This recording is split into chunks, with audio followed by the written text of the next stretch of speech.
Rex, how come you can't be more upbeat? Well, I guess because I look at the data and it's kind of depressing.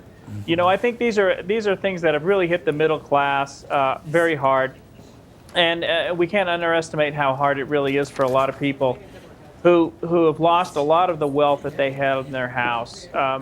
The average middle class family's lost about the equivalent of 9 months of salary to the housing boom, the bust, that is.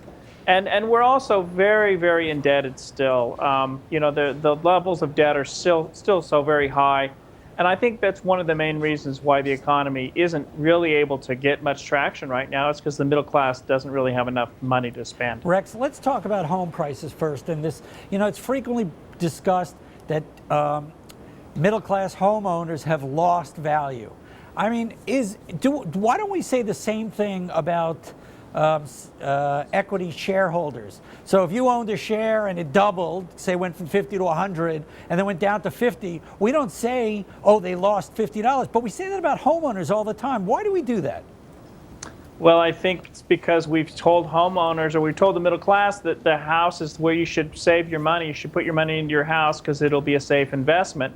We know now what a foolish thing that was. So for a lot of families, you know, 90% of the wealth that they have is in their house.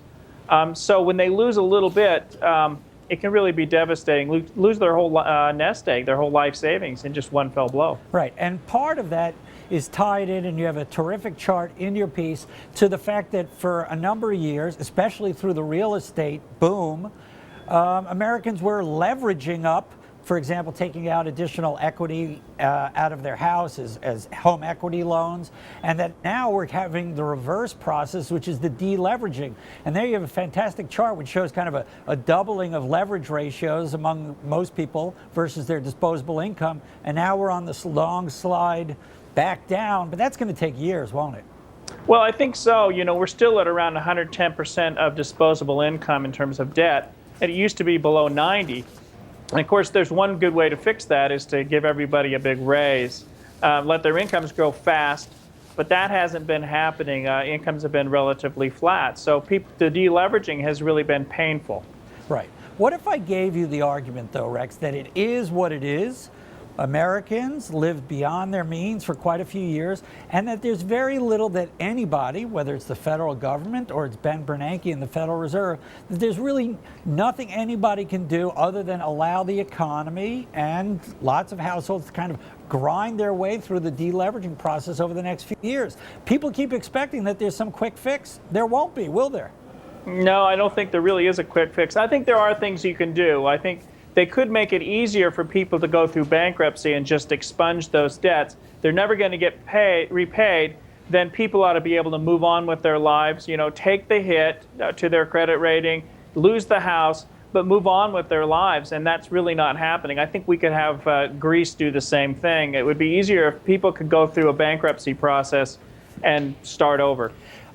We're also talking, though, about a wholesale shift in a cultural or psychological profile of the nation. And I know I'm grotesquely generalizing here, but for, say, 20 to 25 years, Americans got very used to an economy that was built on consumption, on lots of leverage, and people, you know, I remember growing up and people just having the expectation that their home price was going to increase 6 to 8% a year.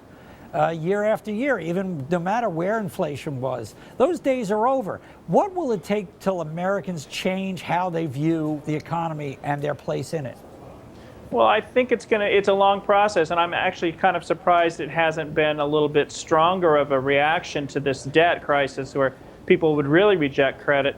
We do see that in the last couple of months, credit card usage has gone back up again. And student loan debt has been very strong over the last few years. Of course, might justify that by saying it's really an investment in the future, but still people do seem to be relying on credit almost as much as they were before. And I think that that's really troubling when you think of how much trouble we got into. Right. Final question for you, Rex. They say time heals all wounds. 4 to 5% GDP growth would also do that as well. But we're not going to see that, are we? Well, it just doesn't seem like we're getting enough growth, especially in incomes, to really grow our way out of this problem. So I think it's going to be a painful process that's going to last years. Okay, Rex, we're not going to have you on for a couple of days because you're depressing me right now. Rex Nutting, check out his piece in Market.